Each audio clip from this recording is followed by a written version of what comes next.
Pour notre méditation du jour, nous avons continué avec la formation du caractère spirituel du chrétien. 2 Pierre, chapitre 1er, du verset 1er au verset 11e. Un chrétien se reconnaît à travers le caractère spirituel particulier qu'il a. Et pour la formation de ce caractère, il doit travailler de concert avec Dieu.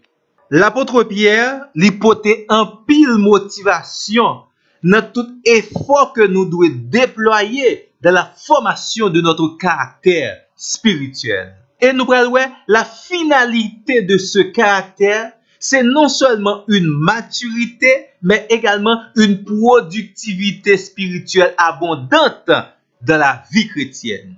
C'est toujours vrai, le salut s'obtient par la grâce. Mais Dieu a d'avance préparé pour nous des bonnes œuvres afin que nous les appliquions.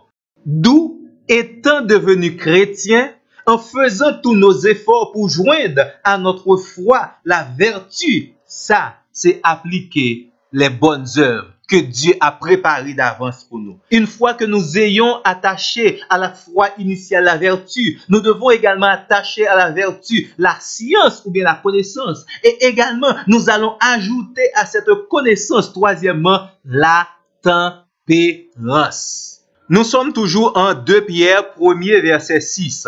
La tempérance ou bien la maîtrise de soi ou bien la discipline. Un chrétien, c'est quelqu'un qui est discipliné. Il vit selon une discipline établie par Dieu.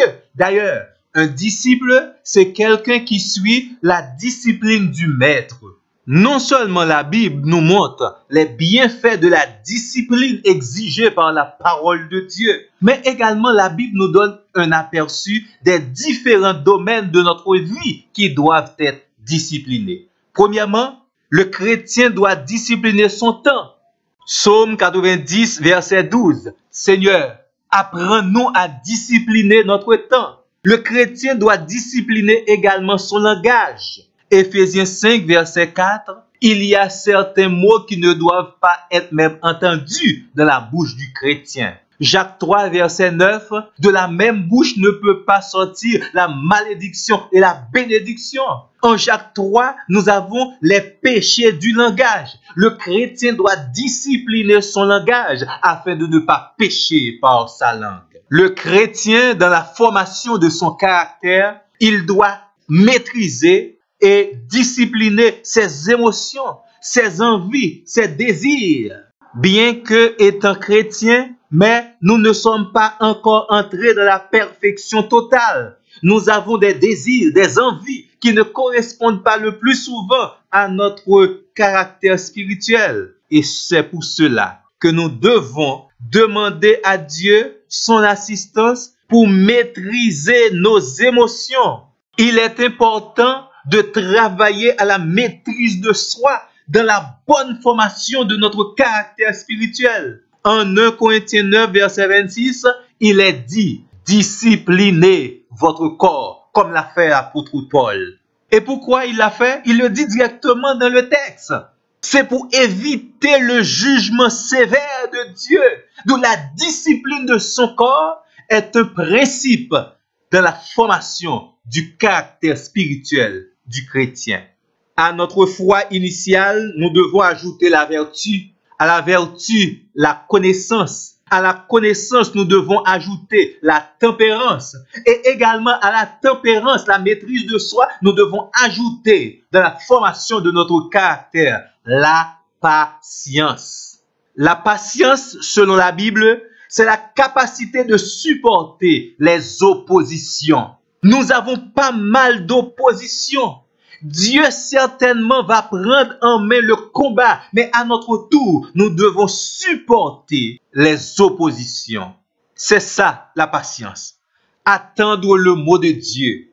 Malheureusement, certains ont chuté parce qu'ils n'ont pas pu attendre le mot de Dieu. Dieu certainement a son mot à dire dans votre situation, mais il faut être patient. Tenez bien, c'est vrai qu'on va juger que bon Dieu l'a, mais lorsqu'il prend en main un dossier, il réussit très bien. Et Que serait notre vie chrétienne sans la patience? La patience, c'est attendre le mot de Dieu, attendre la réponse de Dieu.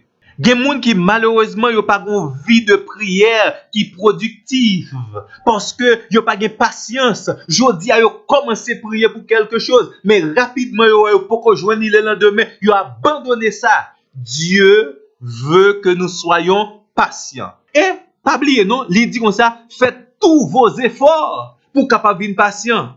Bon, me dire quelque chose. Il est vrai certaines fois où prier ou demander bon Dieu pour le faire patient. Mais mon ami, ça ne suffit pas. Sous le texte là bien, ça exige un effort de votre part. Donc, lorsque vous priez ou demander mon Dieu la patience, lorsque vous voyez votre impatience prendre le dessus sur votre patience, c'est là maintenant, vous devez faire référence à cette prière dans laquelle vous avez demandé de la patience à Dieu. Les situations voulaient dépasser, songez que vous demandez, mon Dieu, patience. Et dans le moment même, faut appliquer, faut mettre en œuvre cette prière dans laquelle vous avez demandé de la patience à Dieu.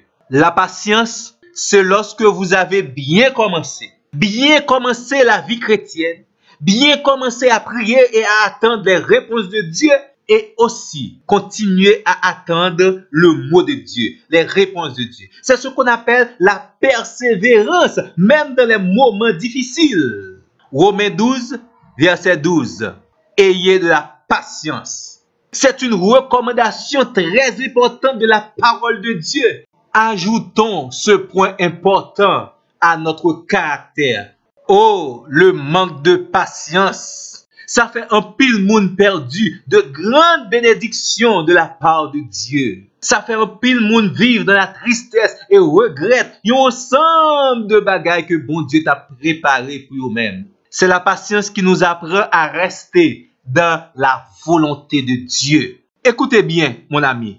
La patience marche de pair avec le discernement spirituel. Il faut discerner que là, vous êtes dans la volonté de Dieu et là, vous allez attendre Dieu.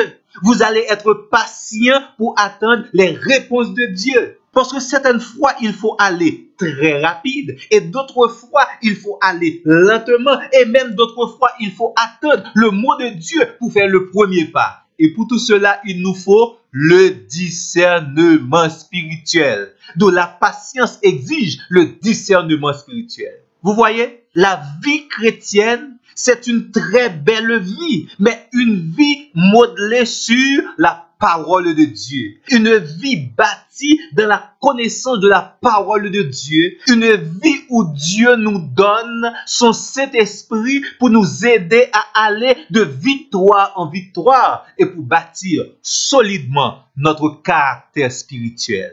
Nous espérons que Dieu nous donnera une autre occasion pour poursuivre ces méditations. En attendant, Dieu vous bénisse. Formez, mettez tous vos efforts pour former votre caractère spirituel. À la prochaine.